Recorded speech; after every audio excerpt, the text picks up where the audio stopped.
अस्सलाम वालेकुम दोस्तों। तो आज की इस वीडियो में हम कनाडा की स्कॉलरशिप देखने जा रहे हैं जो कि बहुत ही ज़्यादा लेटेस्ट आ रही है और बहुत ज़्यादा ट्रेंडिंग में जा रही है, जो है ब्रेसिया यूनिवर्सिटी की तरफ से। और ये वुमेन स्कॉलरशिप है, लेकिन इंटरनेशनल लेवल पे हो सकता है कि मेल भी अप्लाई कर सकें, बट कनाडा में ये ओनली वुमेन यूनिवर्सिटी है। तो सबसे पहले हमें क्राइटेरिया देखना चाहिए कि कौन कौन जा सकता है और कौन कौन नहीं जा सकता। सबसे पहले एडमिशन की रिक्वायरमेंट्स देखेंगे कि प्रोग्राम कौन कौन से दिए जा रहे हैं। अगर आप उस प्रोग्राम में फिट होते हैं तो आप चूज़ करेंगे, अगर नहीं होते तो आप चूज़ नहीं करेंगे। इसके अंदर बैचलर्स भी दिया जा रहा है, मास्टर भी दिया जा रहा है, PhD भी दी जा रही है।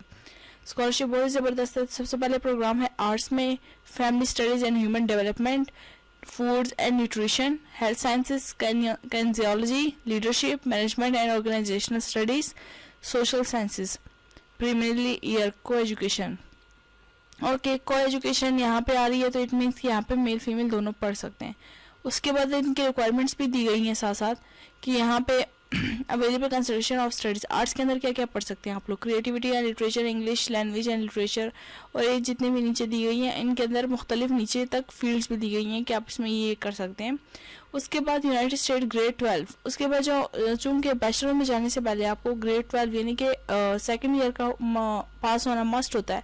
तो यूनाइटेड स्टेट के अगर ग्रेड्स हैं, यानी कि किसी ने अगर अमेरिका वगैरह से पढ़ा है तो उनके लिए क्या ग्रेडिंग सिस्टम होगा, ये होगा।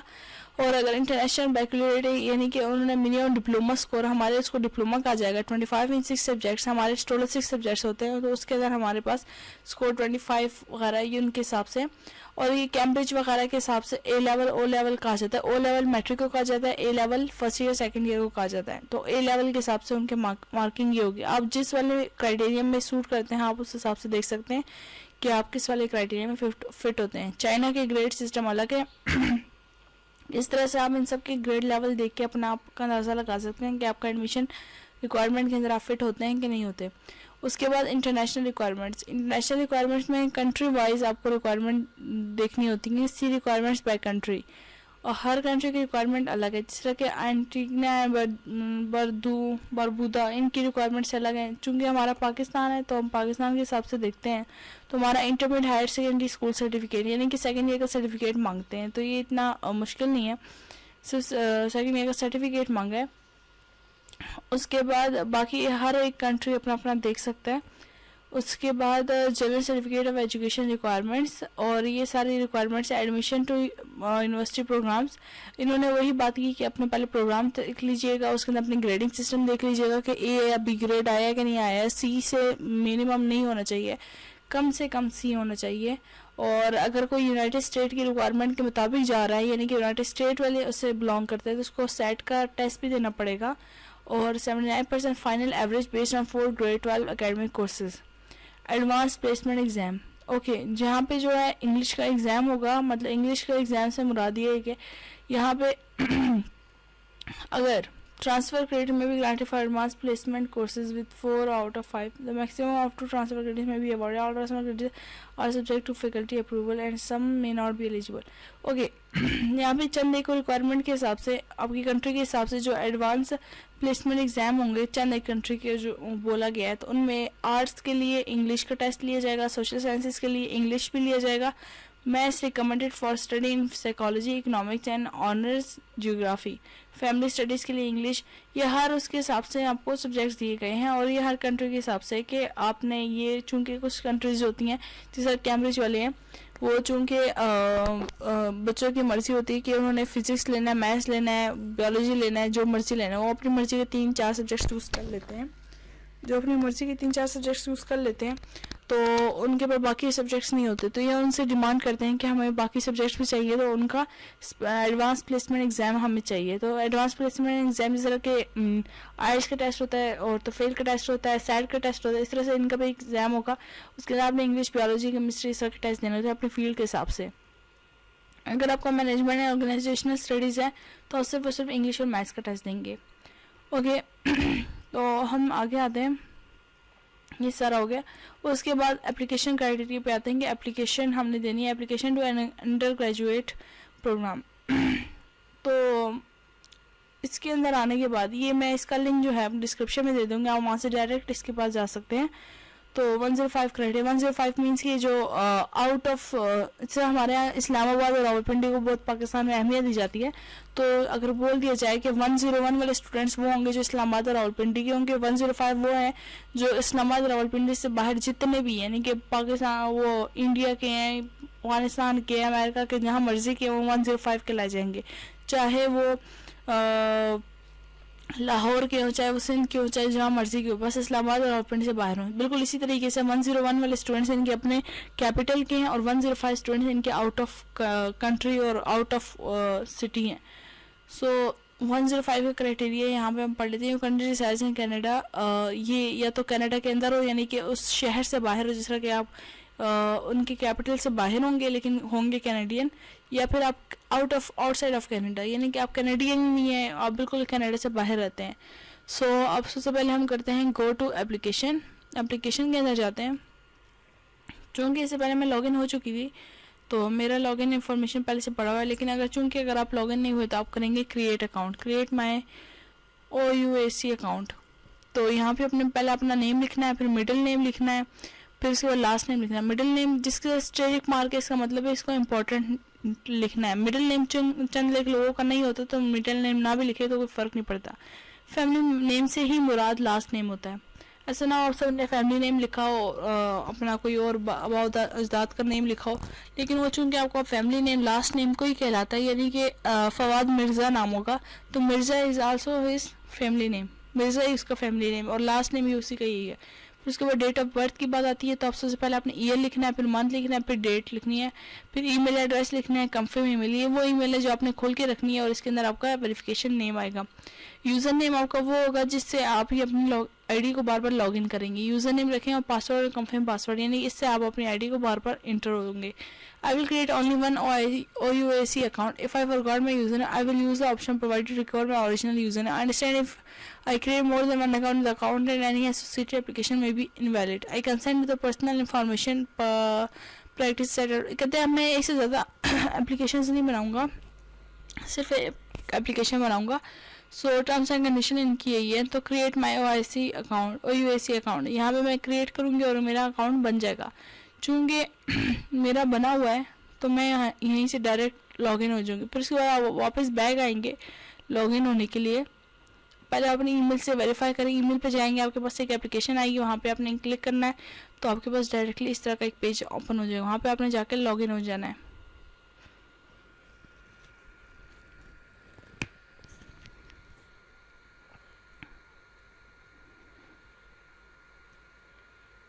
अब जैसे ही लॉगिन हो जाएंगे तो ये हमारे पास आ जाएगा टोटल आएंगे और लॉगिन एज हुस्नुल माब। Okay, graduate get started. Answer these questions to get started with your application. Current and your students, school student, do not continue unless you have received your access codes from your guide.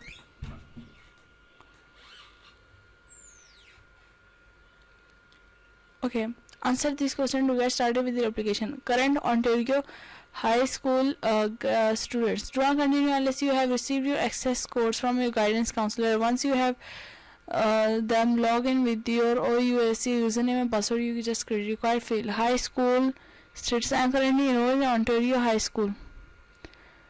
International student attending schools approved to offer credit toward the Ontario School Diploma should answer yes.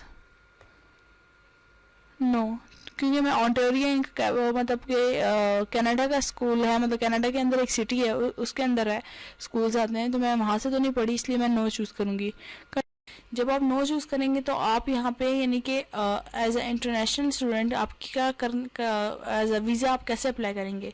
As a visitor apply करेंगे, convention of refugee apply करेंगे, diplomatic, study permit, permanent residents, Canadian citizen, किस तरह से apply करेंगे? फिलहाल no status है तो no status पे अप्लाई करेंगे। Based on your answer you are international applicant and start the undergraduate 105 application. If this application type does not describe you, review your answer and make your necessary changes. You may view the application type criteria on our website. Okay, start my 105 application.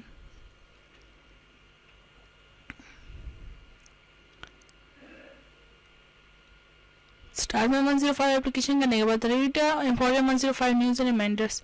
This 105 application is for admission to undergraduate study for entry points into only January through September All application fees are non-refundable. You should use the application if you currently reside. Here are some useful tips to get. Okay, ये हमें सब useful tips वगैरह दी जा रही हैं. Currently reside in Canada, ये उनके लिए currently reside outside Canada not Canadian. You may not need to use this application at any time in the past you have been a registered student. Okay, इन सब को हम side पे करते हैं. Proceed to personal information. ये हमें welcome का सारा कुछ बता रहे थे, तो हम पर्सनल इन्फॉर्मेशन पे डायरेक्ट चले जाते हैं. ये हमने एप्लीकेशन के लिंक्स के अंदर personal information, contact information, academic background, browser और प्रोग्राम्स, ये सारा कुछ हमने फिलअप करना है. फिलअप करने के लिए यहाँ पे हमने प्रेफर्ड नेम अपना इंटर करना है. हमने former last name family name enter करना है. जेंडर चूज करना है अपना, male female and other gender identity. Okay, यहाँ पे gender identify as a first nation, status non status Métis और इंट्रीड person. Choose yes first nation अगर आप पाकिस्तानी हैं. Yes. Have either of your parents guardian attend university और college. No और yes और नो डिक्लेरेशन. अगर आपके पेरेंट्स ने यूनिवर्सिटी अटेंड की हुई है तो आप यस करेंगे, नहीं की हुई तो नो. ओके, करंट अगर नहीं मालूम तो नो डिक्लेरेशन.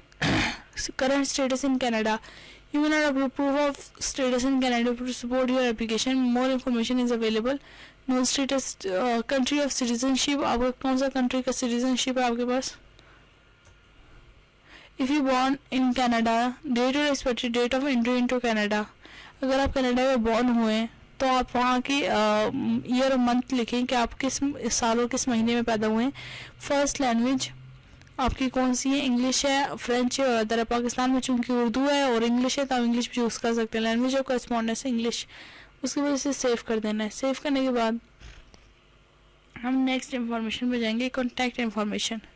कॉन्टैक्ट में जाने के बाद ये चूँकि मैंने कोई चीज़ फिलअप नहीं कर रही और फिलअप ना करने की वजह से मुझे रेड मार्क दे दे. जहाँ जहाँ रेड मार्क आएगा इसका मतलब आपकी वो चीज़ फिलअप नहीं है. तो मैंने ये ईमेल दी हुई है अपनी और यहाँ पे वेरीफाइड है. होम रिक्वायर्ड, यहाँ पे ऐड का ऑप्शन दबाऊंगी और ऐड करने के बाद यहाँ पे मेरे पास ये मेरे एड्रेस टाइप मांगे, प्रोविंस और स्टेट मांगेगा मेरे से इस तरह से, और एड्रेस लाइन 3 मांगेगा. इस तरह से सारा कुछ मांगेगा और ये मुझे सारा कुछ देना पड़ेगा. और ये सब करने के साथ आप मेलिंग एड्रेस भी साथ साथ दे सकते हैं जहाँ पे पोस्ट ऑफिस आपके घर के करीब हो. यानी कि एक लोहा बाई घर होता है और एक यानी कि कोई किराए का घर होता है. तो होम वो जहाँ आप किराए के घर पे रह रहे हैं, मेलिंग जहाँ पे आपका ये डहाने से चीज़ें आ सके. Required no information provided. Telephone number अगर देना हो आप यहाँ से दे सकते हैं. फिर इसके बाद एकेडमिक बैकग्राउंड पे जाते हैं. एकेडमिक बैकग्राउंड पे जाने के बाद एड इंस्टीट्यूशन करना है. इंस्टीट्यूशन देने के बाद साथ जब एड इंस्टीट्यूशन करेंगे तो आप स्टार्ट डेट, टू डेट वगैरह सब इंस्टीट्यूशन कंट्री मांगेंगे. इंस्टीट्यूशन कंट्री हमारा पाकिस्तान से की है तो पाकिस्तान चूज़ करने के बाद हाई स्कूल की है. इस तरह से ऑप्शन क्वेश्चन मांगते जाएंगे. बहुत ईजी है, आप ऐसा करते जाएँ. और फिर ब्राउज प्रोग्राम्स करना है. आप कौन से प्रोग्राम करना चाहते हैं. प्रोग्राम का कोड जो है, if you have done your research and know exactly which program code you would like to enter the codes here. Okay, browse programs. You may use this application to apply to more than one university in Ontario. Do not submit as per enable office are non-refundable. Why university by geographic area.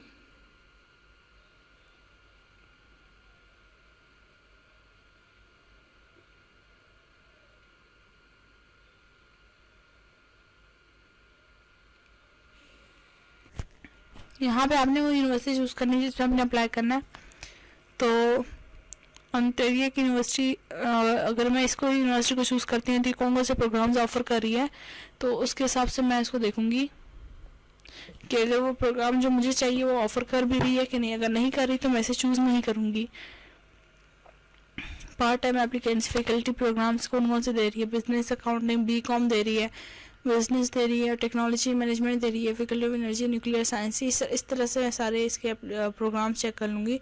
ये सारे programme दे रही है. और अगर मुझे समझे criminology and justice पसंद आया तो यहाँ पे DAC चूज़ करूँगी. मैं DAC चूज़ करने के बाद यहाँ पे मैं DAC लिख दूँगी, DAC. तो ये मेरे पास सर्च करेगा और आंसर आ जाएगा. सर्च करेगा ये DAC और ये मेरे पास देखें सारा कुछ आ गया कि मैंने ओंटारियो टेक यूनिवर्सिटी से DAC प्रोग्राम करना है. क्रिमिनोलॉजी 2024 सेमेस्टर फुल टाइम और अपर ईयर. ठीक है, अवेलेबल ऑप्शन में vary by university and time of year. Okay, ये सारा कुछ करेगा. Programme choices add programme, you have not added any programmes, add programme to your application. हम प्रोग्राम ऐड करते हैं अपना, बिल्कुल इसी तरीके से हमने अपना प्रोग्राम का कोड इंटर करना है, सर्च करना है, एग्जैक्टली उस तरह हमारे पास आ जाएगा। उसके बाद प्रोग्राम चॉइसेस। ओके, पहले चूंकि मैंने प्रोग्राम उसके अंदर इंटर नहीं किया हुआ तो ये मुझे आ रहा है कि प्रोग्राम की चॉइसेस इंटर करो। सो डॉक्यूमेंट अपलोड, कि मुझे एक से ज़्यादा प्रोग्राम्स अपलोड करने चाहिए थे, लेकिन मैंने चूंकि एक किया है तो इसलिए मुझे चॉइसेस का बोल रहा है। अब मुझे डॉक्यूमेंट्स अपलोड करना है, university unofficial exam result, unofficial evaluation, Brock university, Carleton university. Okay, जो मेरी यूनिवर्सिटी जो मैंने अभी चूज़ की वो मुझसे क्या क्या मांग रही थी। These documents are not mandatory if the document type does not apply to you, you are not required to submit proof of status in Canada not citizen, ये मुझे नहीं चाहिए। अनऑफिशियल लैंग्वेज प्रोफिशिएंसी टेस्ट, मुझे official language proficiency test चाहिए। Unofficial exam result, unofficial transcript, unofficial credential evaluation, supporting documentation, ये सारी चीज़ें फ़िलहाल मुझे नहीं चाहिए। इसमें लिखा हुआ है if the document type does not apply to you are not required to submit it. Okay, this documents are not mandatory. इसके अलावा मुझे अपना ट्रांसक्रिप्ट दे देना है वगैरह, ऑफिशियल ट्रांसक्रिप्ट देना है। अनऑफिशियल ट्रांसक्रिप्ट मैं नहीं दे सकती, यानी कि नॉर्मल किसी से पेज पे बनवाया वो नहीं, प्रॉपर ऑफिशियल ट्रांसक्रिप्ट देना है मुझे। अनऑफिशियल एग्जाम रिजल्ट देना है मुझे। अनऑफिशियल मीन्स कि ये मैं नहीं दे सकती अनऑफिशियल किसी से लिखवाया हो कि मैं ये कर रही हूँ, बल्कि ऑफिशियली तौर पे जो आपका अप्रूव हो FYC या तो किसी भी बोर्ड से अप्रूव हो, अपने अप्रूव देने। यहाँ पे साथ अन का वर्ड यूज़ हुआ है कि अन आपने नहीं देने बल्कि ऑफिशियल देने। ऑफिशियल लैंग्वेज प्रोफिशिएंसी टेस्ट देना है। ऑफिशियल लैंग्वेज प्रोफिशिएंसी टेस्ट के अंदर IELTS वगैरह आता है, तो फेल आता है, और SAT आता है, और इस तरह के टेस्ट आते हैं। ओके, ये करने के बाद आपकी अदर ऑप्शन आएगा additional university details. Additional university details के अंदर select a year only if you apply to one of these universities before. If you have never applied, leave this section blank. You do not have any choices on your application. Okay, आपने अगर इससे पहले आप इस application में apply कर चुके हैं तो आपने एडिशनल यूनिवर्सिटी डिटेल्स इंटर करनी, अगर नहीं तो इसको ब्लैंक छोड़ दें, मतलब छोड़ ही दें। अब तो आप सब मुझे यकीन है कि फर्स्ट टाइम अप्लाई कर रहे होंगे, तो आप सब इनको छोड़ दें, इस वाले एडिशनल यूनिवर्सिटी डिटेल्स को। Other academic information, you be code permanent, ये आई इंटेंड टू राइट और have written advance placement exam by June of current year, yes और नो के ऑप्शन। ये जो आपके अपने उस पर डिपेंड करता है कि आप माई total number of years in Canadian school system, अगर आपने अप्लाई किया हुआ है यहाँ पे नो करेंगे तो फिर यहाँ पे ऑप्शन ख़त्म हो जाते हैं। इस तरह से चंद एक ऑप्शन आप ऑटोमेटिकली ख़त्म हो जाएंगे। अगर आपने कैनेडियन में पढ़ा हुआ है या कितने साल के लिए पढ़ने जा रहे हैं तो उस हिसाब से ईयर चूज़ करते जाएँ, और ये आपके अपने ऊपर डिपेंड करता है कि आप इसमें येस करते हैं या नो करते हैं, या आपने किया या नहीं किया। और ट्रांसक्रिप्ट की रिक्वेस्ट करें, you don't have any choices on your application. Browse programme procedure activities, transcript की रिक्वेस्ट, चूँकि ट्रांसक्रिप्ट हमने अपलोड करनी है, उसको भी हमने अपलोड करना है। एकेडमिक इन्फॉर्मेशन के अंदर डिटेल डॉक्यूमेंट अपलोड के अंदर हमने ट्रांसक्रिप्ट भी अपलोड करनी है। एक्टिविटीज़ और एम्प्लॉयमेंट, अगर हमने कोई जॉब वगैरह की है तो हमने ऐड एन एक्टिविटी कर देंगे। ऐड एन एक्टिविटी करने के बाद उस जॉब को डिस्क्रिप्शन लिखेंगे, या स्पेसिफिक डेट तक हमने की है, स्टार्ट डेट हमने कब की थी वगैरह, सारा कुछ करना है। और ये ऑटोमेटिकली हमारे पास इधर आ जाएगा, इस जगह पे start date, to date, activity, employer और एक्शंस आ जाएगा। फिर रिव्यू एंड सबमिट कर देना है। लास्ट जो हमारा स्टेप होगा उसके अंदर हमने एरर्स देख लेने हैं, इसके अंदर को हमारे कोई एरर्स तो ना हो, और फिर वार्निंग्स लिखनी है। Academy I did not attend a post graduate institution, university और कॉलेज वगैरह, सारा कुछ करने के बाद हमने एट द एंड सबमिट कर देना है। हम यहाँ से अपने ये पूरे एप्लीकेशन का प्रिंट भी निकलवा सकते हैं, लेकिन एट द एंड हमने सबमिट कराना है, और इस तरीके से हमारी एप्लीकेशन सबमिट हो जाएगी। और चूंकि एरर्स है मेरे यहाँ पे, पर्सनल इन्फॉर्मेशन मैंने नहीं दी, academic information, contact information, program choice, academic background और कॉन्टैक्ट इन्फॉर्मेशन, इसलिए मेरा सबमिट नहीं हो सकता। लेकिन आप लोग चूँकि सारा कुछ इंटर करेंगे तो आप लोग यहाँ पे एक सबमिट का बटन आ जाएगा, आपने वहाँ सबमिट करना है और ऑटोमेटिकली आप लोग सबमिट हो जाएगा, और आपकी ईमेल पे एक नोटिफिकेशन आ जाएगा कुछ दिनों बाद कि आप सिलेक्ट हुए हैं कि नहीं हुए। अगर हो जाएंगे तो आपके पास आ जाएगा कि आप सिलेक्ट हो गए। ओके, तो इस तरह की हमारे पास लेटेस्ट और स्कॉलरशिप्स हैं। अभी कोरिया की एक लेटेस्ट स्कॉलरशिप आई है, बहुत अच्छी स्कॉलरशिप है, तो उसको देखने के लिए हमारे चैनल को सब्सक्राइब करें और इसी तरीके से हमारे साथ जुड़े रहें। Thank you so much. Allah हाफिज़।